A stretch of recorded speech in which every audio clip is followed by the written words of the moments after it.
Good evening, ladies and gentlemen, boys and girls, children of all ages, pets, animals, whoever happens to be listening tonight, and welcome into yet another edition of Cory Comments On. I am your host, Cory McKnight. You can join me every Friday at 6 p.m. sharp right here on All WNY Radio for the show, and it would be swell if you did. It means so much to me. As always, thank you for joining me here tonight on Friday, March 22nd, 2019, and today is National Goof Off Day. Which my first reaction to was that it's just a stupid holiday. Who comes up with the national days? I still want to know. I got to do some research on this stuff. Like, is there a committee that comes up with these dumb national days we're supposed to celebrate? I'll have to look into it, but it's National Goof Off Day, so first I'm like, that's stupid. But then second, I was like, let me embrace Goof Off Day. Forget it. I'm just gonna go full force and just goof off the rest of the night, or the rest of the evening, I guess. Whatever that means, goofing off, I don't know. I think it means like being lazy and not caring about your responsibilities, I'm pretty sure. That's what I always thought it meant. So let's be lazy. Let's not care about our responsibilities. Let's not care about my responsibility to provide an entertaining show for the listeners, and I'll blame it on National Goof Off Day. I don't know, maybe I do that every week though and just don't realize it. I'll have to look into that too. But first, here on the show, I want to talk about what I think is the best sports talk show in all of the land, and it just happens to come out of Buffalo. Now, I know what you're going to say. This is All WNY Radio. We're in Western New York. A lot of us are based in Buffalo, Niagara Falls area. You're a Sabres fan. Of course you're going to think that the Instigators is the best sports talk show on TV because it's hosted by Sabres alumni, Mr. Andrew Peters, Mr. Craig Rivet, and they have Marty Biron on all the time. I don't know if he's like a full member now, but he's pretty much a full member of the squad there for the Instigators. So obviously you're going to say I'm biased, right? But I've watched sports talk shows that were ranging from little local town talking about the high school basketball team to, of course, ESPN, fucking Pardon the Interruption, whatever. That one's actually not that bad, but what's that guy's name? Colin Cowherd, that son of a bitch. Oh, he's so annoying. Sports talk shows like that cover the entire range of sports and not just on a local level or like a regional level. And through all that viewing experience of all these different talk shows and watching sports my whole life, the Instigators is the best fucking show out of all of them easily. They just slay the competition because they don't take it too seriously. Except for Craig Rivet. He does actually take things a little bit too seriously sometimes, but it's really funny when Andrew Peters can rile them up, and they never really agree on much. So that's why it's great, because you're going to get heated discussions.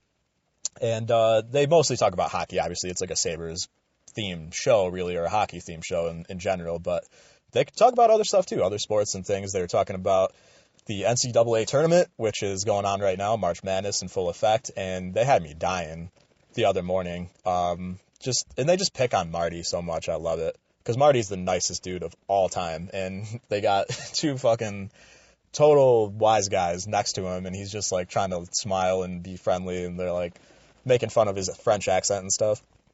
But one of the funniest segments they do, speaking of making fun of his accent, because it's kind of funny sometimes when Marty's been between the U.S. and Canada for years and years now, but he still has such a thick French-Canadian accent. It's crazy. It never went away. But they do a segment that's called Dis or Dat. Not this or that. Dis or Dat, with a D on the front, because Marty Biron is physically incapable of pronouncing the TH sound to say this or that. So they named a segment after him, Dis or Dat, where you pick like one option over the other. It's like a would you rather thing, and I think that's fucking brilliant. Like, they work the ribs right into the show. Like, the jabs at the French accent, and Petey's always ripping on Rivet for being grumpy and stuff, which he is. It's such a good show. But they have a donut bracket going on right now. So forget the basketball, right? I'm not a big college basketball watcher, fan. March Madness, it's cool, whatever. I guess I go Cuse. I don't know. I don't really have a team. But they decided to switch it up on us and make a bracket that really matters, that everybody wants to see. And that is a donut bracket. What is the best donut in the box? Check it out. Go on Twitter. Follow the Instigators. You can find them. Just type in the Instigators. You'll find that shit. And they have polls going on, little mini polls, where you can vote for the best donut in the box, round by round, type by type. They have like filled donut category, plain donut. It's hilarious. I love it. So go vote in the donut bracket because that thing is great. So yeah, Instigators, awesome. Watch it. Listen to it on the radio. It's amazing. Even if you're not huge into hockey, they're just hilarious. So you'll enjoy it either way. Go watch, go support. The Sabres are trash, obviously.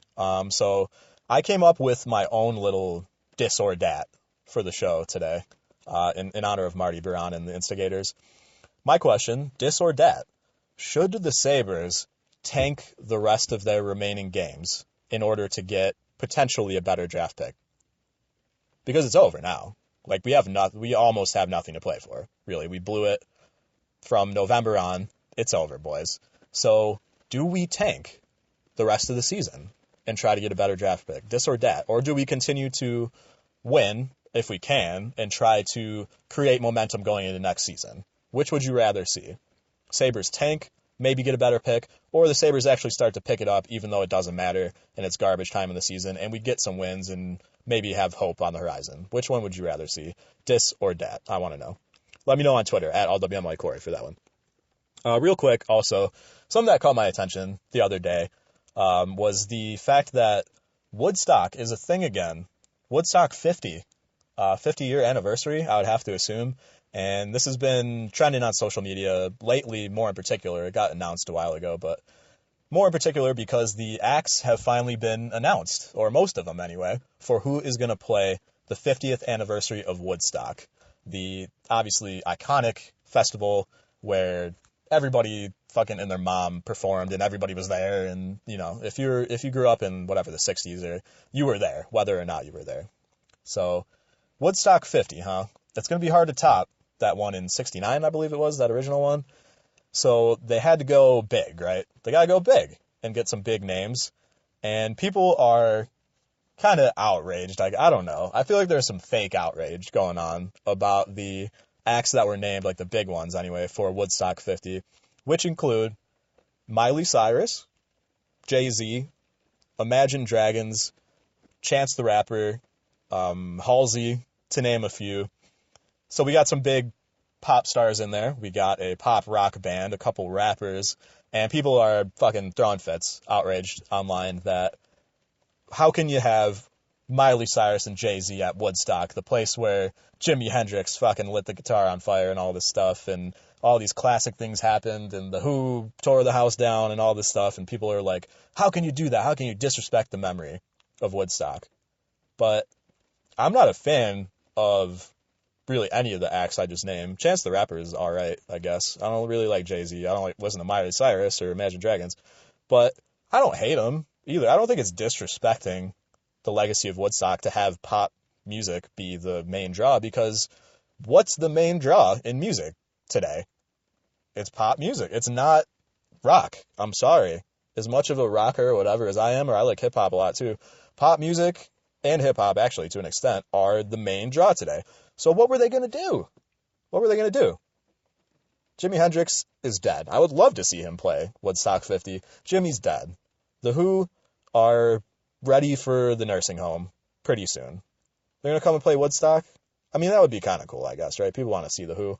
But they decided to connect with the younger generation more so. And they do have some other older acts mixed in. Crosby, Stills, and Nash is playing. There was a couple others that maybe performed at the original.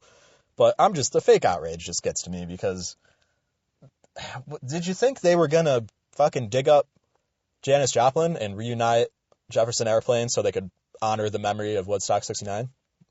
Who was going to play the thing? Obviously, it's going to be the big stars of today. Back then, it was the big music movement at the time was, rock and roll, or protest songs. And it happened at the perfect time back then for 69.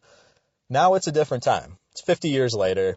Don't be outraged that Miley Cyrus is playing Woodstock. It's whatever. It's a music festival. They're all the same now, really, which is, I guess, a shame. But what were they going to do? It fucking Jimi Hendrix out of his grave? Hope not. Anyways, what do you think about all this madness I just covered? All these different irrelevant topics to your life, probably. I want to know. hit me up on Twitter and let me know, should the Sabres tank the rest of the season? Should they not? Are you hyped about Woodstock? Do you think it's disrespectful that they have pop and rap performers on there? Do you listen to the Instigators? How fucking great is Marty Biron? Let me know on Twitter at allwnycory, and we can talk about all that and more. And I hope you join me next week here on All WNY Radio for another edition of Cory Comments On. Thanks for joining me as always. Everybody have a safe weekend. Take care. I'll see you later.